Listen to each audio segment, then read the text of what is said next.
Nova. Iva.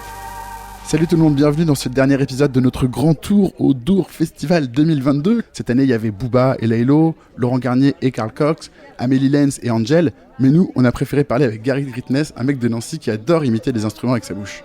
Nova Iva. Nous voici toujours à Dour avec Gary Greatness, un artiste originaire de Nancy et qui participe depuis quelques anannées au renouveau de l'électro-funk. Donc c'est un style qui date des années 80 et qu'il présentait jeudi dernier sur la scène du Rocamadour au Dour Festival.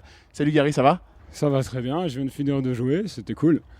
Ouais, donc c'est Rocamadour, c'est une sorte de petite plage qu'ils ont installée au milieu du festival. J'étais vachement surpris en arrivant parce que, je t'avoue, moi je joue pas dans les festivals parce que c'est pas trop mon truc de base. Quand il y a trop de monde et tout, tu vois, moi je suis un gars des clubs, vraiment, j'ai découvert avec les clubs rap à Frontier, j'ai traîné là-dedans pendant des années. Et après, c'était les clubs house, les clubs gays.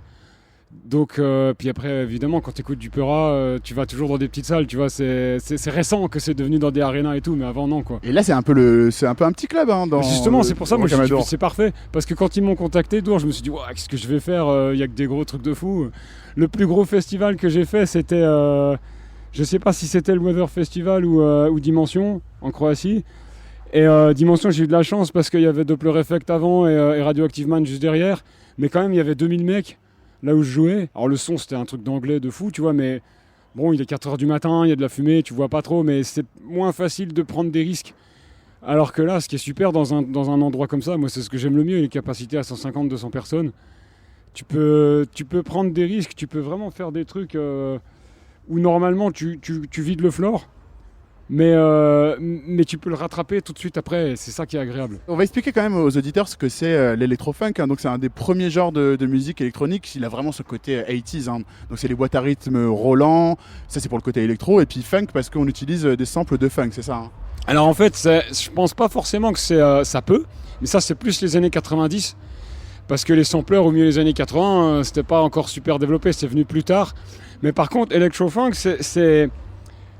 rétrospectivement, on pense beaucoup à l'électro à cause de Kraftwerk qui avait fait les premiers Numbers. Numbers, c'est un peu la base qui avait été repris d'ailleurs par Planet Rock après. Pour moi, l'électro-funk, c'est beaucoup plus américain que ça comme terme.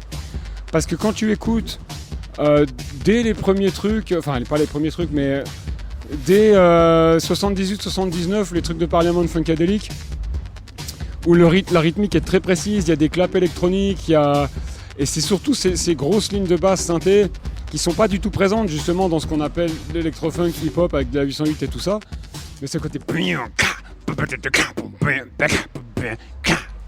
Tu vois, ouais, qui a fait le rap de la fin des 80s, quoi. C'est ça. Ben, en fait, c'est un style c'est du funk des années 80 en fait. Mais le funk des années 80, la grosse différence avec le funk des années 70, c'est qu'il est fait avec des synthés. Quand tu écoutes des morceaux de, je sais pas moi, Midnight Star Operator en 84, c'est Operator. Et en plus, même les paroles, t'avais tout ce truc du pop-lock où les mecs imitaient des robots.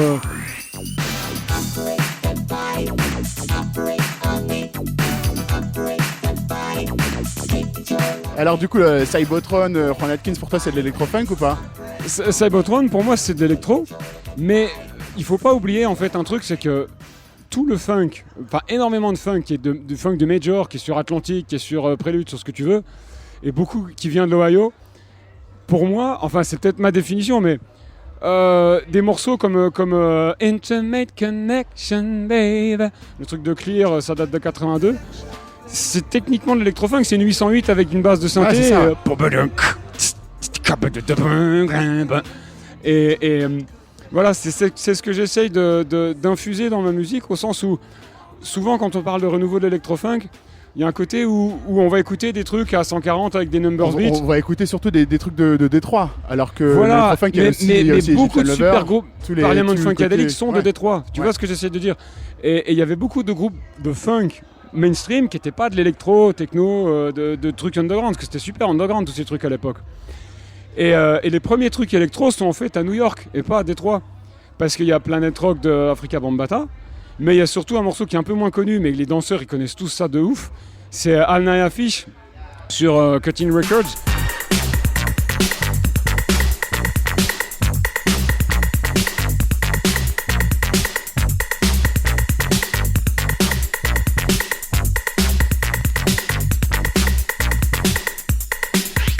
s'appelle The Soul et c'est un truc de Hashim. Ça date de 82, c'est une boucherie absolue, c'est vraiment, c'est plus puissant que pour moi encore Africa Bambaataa et c'est 82 aussi. Ouais, parce que rappelons que Cybotron, donc Clear, c'est Juan Atkins. Juan Atkins qui est un des originateurs de la techno de Détroit, donc tout est lié. Hein. Et quand tu écoutes les premiers modèles 500, y a plein de trucs, c'est Chicago pur jus quoi. Genre t'écoutes que, je sais pas moi, No UFO, c'est une rythmique de complètement Chicago Jacks de l'époque. Après il y a les côtés scientifiques par-dessus, mais ça c'est Chicago, tu vois. Les mecs ils allaient à Chicago, ils disaient ouais putain ça tue. Et voilà, il n'y avait pas cette différence qu'il y a maintenant entre house, electro-funk, techno. Quand tu écoutes du Drexciya, tu as des rythmiques house, tu as des rythmiques funk, tu as des rythmiques techno sur le même disque. Et c'est ça que j'essaye un peu, en toute humilité, d'explorer, quoi. Et toi, donc, du coup, tu as une fascination pour cette période des 80s. Comment t'es retombé donc, dans ce style électro-funk ? J'ai pas une fascination pour les 80s. J'ai une fascination pour un style de musique qui s'est produit dans les 80s, d'accord ? Tu vois, ces derniers temps, il y a eu toute la mouvance synthwave. Et pour moi, ils ont abusé, quoi. Je veux dire, ils ont pris tout le pire des années 80. Pas tous, hein, mais je veux dire, dans le visuel, dans... Tu vois, c'était le truc... C'est le problème des revivals, ouais. Voilà, ouais. c'était... Et pour moi, tu peux faire des revivals qui sont sincères. C'est-à-dire, par exemple, quand tu regardes Sharon Jones and the Dap Kings, les mecs, ils sont vraiment comme ça. Ils sont pas en mode, tiens, on va faire vintage parce que c'est on sent la passion derrière. Quand les mecs font... C'est vraiment leur truc, tu vois. Les gars, ils s'habillent comme ça, c'est leur trip. Et là, tu vois comment je suis habillé, j'aime bien mettre des mitaines en cuir, machin, mais c'est authentique. Et je me dis pas, ouais, je vais essayer de faire un truc années 80 parce que les années 80 c'était mieux. Tu vois, je suis pas du tout là-dedans. Et d'ailleurs, une des plus grosses influences que j'ai pour Gary Glutness, au niveau des sons, au niveau des accords et tout, ce côté un peu sombre, un peu mystérieux qui apparaît par moments, je le prends dans la trap music, les Gucci Mane, les Young Dolph, paix à son âme, tous ces mecs de Memphis, Atlanta et tout. Même s'il ne semble pas venir en tête comme ça, tous ces tempos lents, t'as toujours des super mélodies, tu vois, des trucs qui font un peu film d'espionnage comme ça, et c'est fait avec des 808 et du synthé. Eh ben écoute, merci beaucoup, hein. C'était très intéressant. On va tout de suite aller écouter un extrait de ton set, c'était Orokamadour sur le sable à Dour. Merci beaucoup Gary Glutness. Ça roule, merci beaucoup à tous. Nova. Yva